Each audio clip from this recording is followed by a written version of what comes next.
면 당하리라. 아멘. 오늘도 말씀과 기도로 금요일 하루를 시작하는 우리 모든 성도들 가운데 하나님의 놀라운 은혜가 언제나 함께하여 주시기를 주님의 이름으로 간절히 축원드립니다. 오늘 통독할 말씀은 민수기 5장과 6장의 말씀입니다. 먼저 5장에서는 이스라엘 진영의 정결을 유지하기 위해 하나님께서 명하신 조치를 기록하고 있습니다.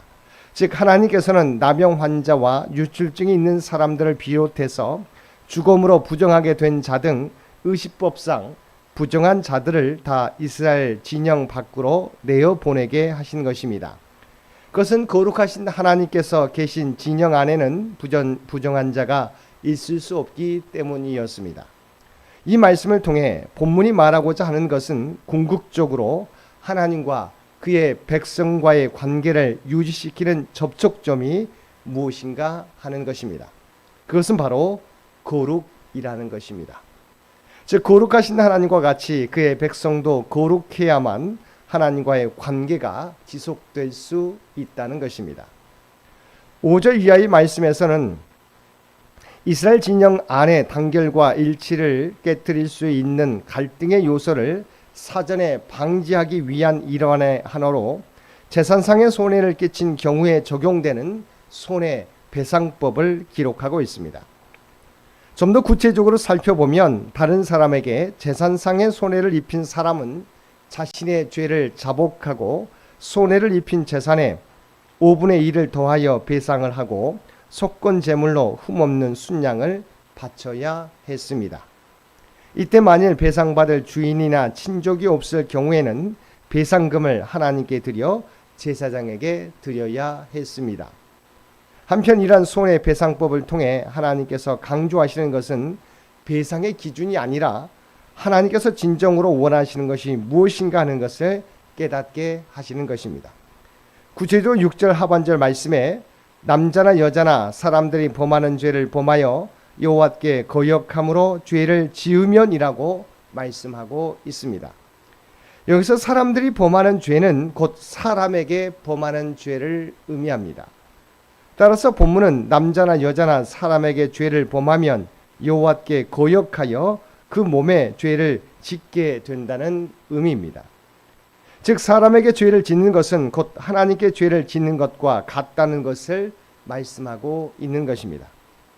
다시 말해 사람에게 행하는 죄도 궁극적으로는 하나님께 죄를 범하는 것임을 사람들로 깨닫게 하시고 그런 죄에 대해 철저하고 엄중하게 죄값을 치르게 하심으로 하나님께서 진정으로 원하시는 것은 하나님의 백성이 하나님을 섬기듯 서로를 섬기고 하나님 안에서 서로 사랑하며 함께하는 하나님의 공동체를 이루며 살아가는 것임을 말씀하시고자 하는 것입니다. 11절 이하의 말씀에서는 가정 내 부부간의 불륜에 대한 의심을 해결할 수 있는 소위 의심의 법이라고 불리는 율법에 대해 기록하고 있습니다.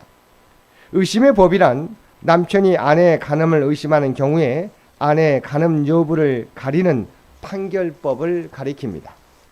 근데 어떤 학자들은 이 의심의 법에 대해서 가부장 제도하에서 발생하는 남성 중심 사상을 반영하고 있다고 주장하기도 하지만 의심의 법은 오히려 오직 남편에 의해 모든 것이 임의대로 판단되고 처분되던 당시 상황에서 공식적으로 여성의 결백을 호소하고 판결받을 수 있도록 했다는 점에서 여성에 대한 하나님의 파격적인 대우를 보여준다고 할 수 있습니다.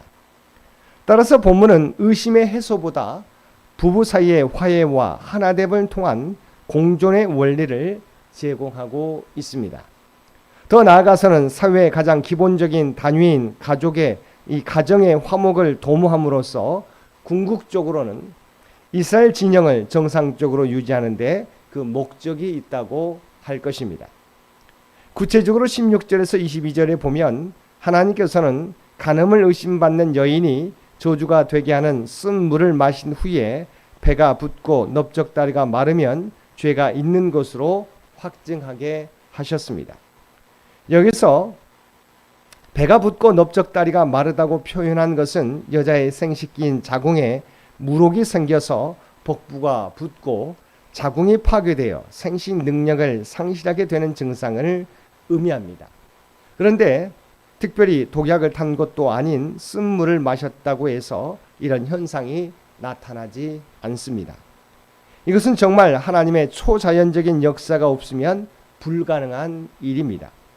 따라서 이러한 판결을 통해서 간음을 의심받는 모든 여인은 진짜로 간음죄를 범한 경우가 아닌 이상 모두 다 자신의 결백을 명백히 증명할 수 있었을 것입니다.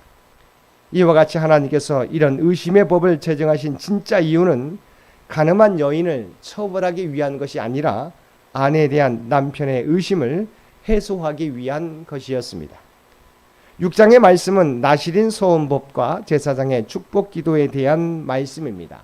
나실인이란 일정한 기간 동안 특별히 자신을 하나님께 드려 하나님을 위해 헌신하는 자를 가리킵니다. 따라서 나실인이 된다는 것은 이스라엘 자손으로서 매우 영광스러운 일입니다.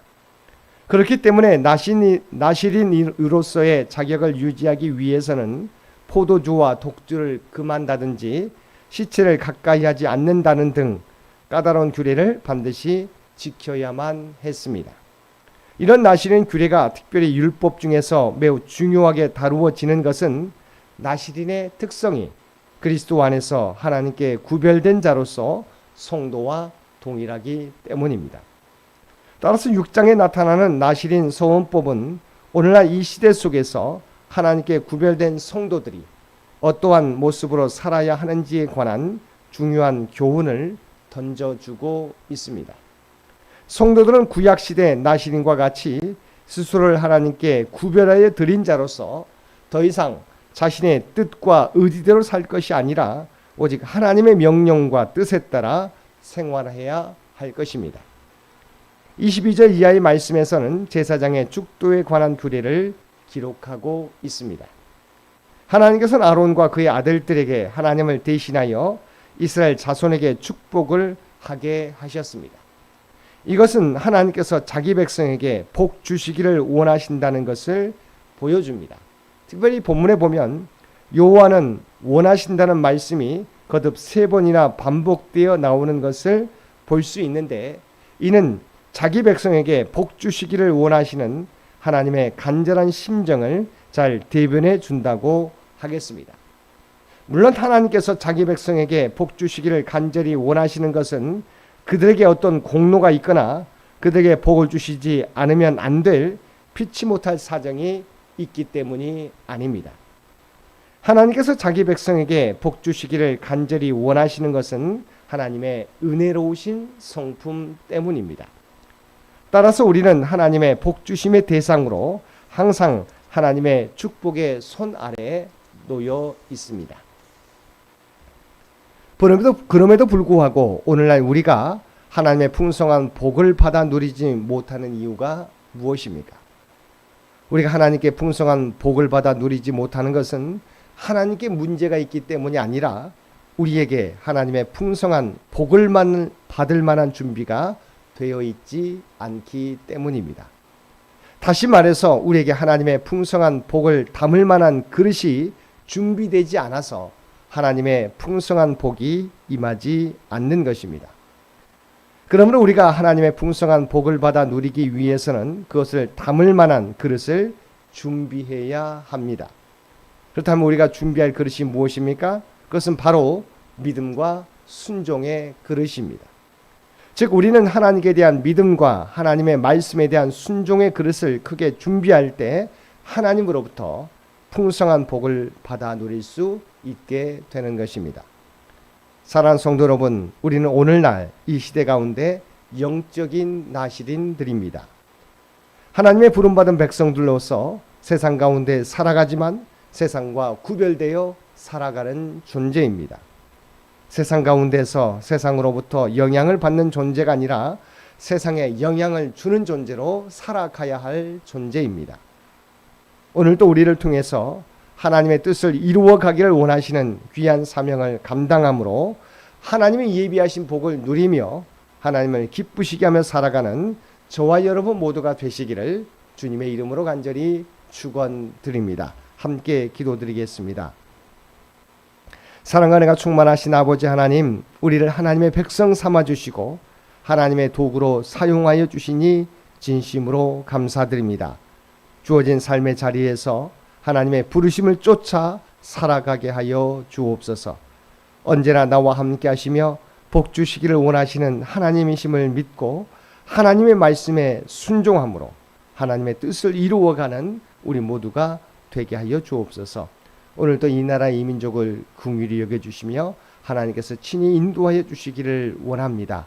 백주년을 준비하며 나아가는 창현재단과 창현의 가족들을 기억하여 주시고 하나님이 계획하신 바를 하나하나 이루어가게 하여 주시옵소서. 특별히 창현재단의 주의 백성들을 기억하여 주시곤 합니다. 울로 장로님들을 비롯하여 많은 성도들을 기억하여 주시고 주의 눈동자로 날마다 지키시고 보호하여 주옵소서. 특별히 환우들 가운데 하나님의 치유와 회복의 역사를, 경제적으로 어려움 당하는 자들에게 하나님께서 필요한 은혜를 그들에게 부어주시며 사랑하는 자녀손들 무엇보다도 하나님을 아는 지혜를 허락하여 주시옵소서. 또한 그들에게 하나님의 지혜와 능력을 더하여 주시어서 하나님이 주신 꿈과 비전을 이루어가는데 부족함이 없게 하여 주옵소서. 오늘 또 우리 모두를 하나님의 영적인 나시린들로 선택하여 주시고 불러주시니 진심으로 감사드립니다.